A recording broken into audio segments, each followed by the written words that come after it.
Hello आज भाई बहनों, आज मैं आपको डिटेल्स में बताने आया हूँ कि हाँ 10th के बाद आप क्या कर सकते हैं। तो 10th के बाद आप 3 स्ट्रीम होता है, जो साइंस और कॉमर्स और आर्ट्स होता है।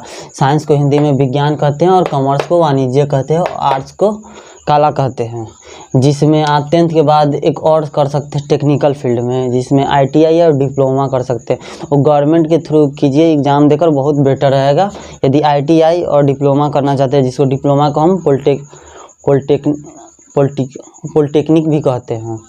और साइंस में आ जाता है 3 सब्जेक्ट, जो फिजिक्स, भौतिकी, केमिस्ट्री मीन्स रसायन और मैथमेटिक्स और बायोलॉजी। तो आप एक ही यदि चूज कर सकते हैं। यदि मैथमेटिक्स चूज करते हैं तो आपको मैथमेटिक्स लेने से क्या बेनिफिट होगा ये बताते हैं। मैथमेटिक्स लीजिएगा तो आप इंजीनियरिंग फील्ड में जा सकते हैं, और बायोलॉजी लीजिएगा तो मेडिकल लाइन में, जो नीड्स के थ्रू नीड निकालना पड़ता है गवर्नमेंट के थ्रू करने के लिए, मेडिकल करने के लिए। और उसके बाद आप मैथ और बायोलॉजी दोनों ले सकते हैं यदि चाहे तो। इसके लिए आपको क्या करना होगा, दोनों लेना होगा। जिसमें ज़्यादा नंबर आएगा वो आपका मेन सब्जेक्ट हो जाएगा।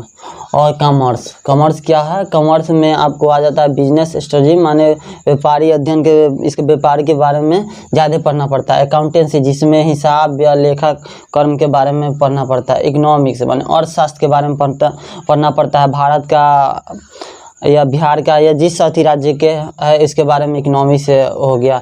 इंग्लिश हो गया, अंग्रेजी हो गया, हिंदी। इंग्लिश और हिंदी तो कॉमन बात है, हर ST में पढ़ना है। साइंस और कॉमर्स आर्ट्स में भी पढ़ना। जियोग्राफी हो गया मिस भूगोल हो गया। हिस्ट्री माने इतिहास हो गया। पॉलिटिकल साइंस मिस राजनीति विज्ञान हो गया। साइकोलॉजी मिस मनोविज्ञान हो गया। इंग्लिश मिस अंग्रेजी। संस्कृत मिस संस्कृत। और सोशोलॉजी में समाजशास्त्र। अब ये आप कन्फ्यूज हो गए इतना कि हम क्या करें, अब साइंस ले कि कॉमर्स ले या आर्ट्स ले। इसके लिए आपको चयन करना होगा, खुद से चयन करना होगा। ये चुनना होगा कि आपको किस फील्ड में जाना है। तो यदि इंजीनियरिंग फील्ड में जाना चाहते हैं तो आपको तो साइंस लेना ही पड़ेगा, क्योंकि मैथ से करना पड़ेगा, कोई अदर अथी नहीं।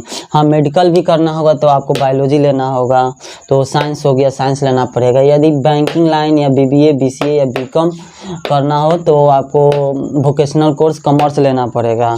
कॉमर्स करने BBA करने पर हम नहीं करेंगे। BBA करने के बाद आपको MBA करना ही पड़ेगा। यदि उसके बाद आ गया आर्ट्स में जियोग्राफी, हिस्ट्री, ये सब तो कंपटीशन के लिए बेटर है, हम आर्ट्स कहेंगे। आर्ट्स आजकल समाज को इतना हलवा बना के रख दिया ना, आर्ट्स बाबू सोना वाला हो गया कि हाँ चलो 2 महीना में रट के और पास कर जाना। पास करने के लिए लोग पढ़ता है, फिर जाकर ग्रेजुएशन में जाता है तो फिर कंपटीशन तैयारी करता है। उसमें जियोग्राफी, हिस्ट्री, पॉलिटिकल साइंस ये वगैरह वगैरह पढ़ना पड़ता है। पर 12th में जाने के बाद नहीं पढ़ते हैं तो लोग क्या करते हैं, साइंस ले लेते हैं। साइंस में पढ़ना पड़ता है, बिना पढ़े आप तो पास कर नहीं सकते। फिजिक्स पढ़ना ही पड़ेगा, केमिस्ट्री पढ़ना ही पड़ेगा, मैथमेटिक्स पढ़ना ही पड़ेगा। उसमें भी बच्चे लोग फेल कर जाते हैं।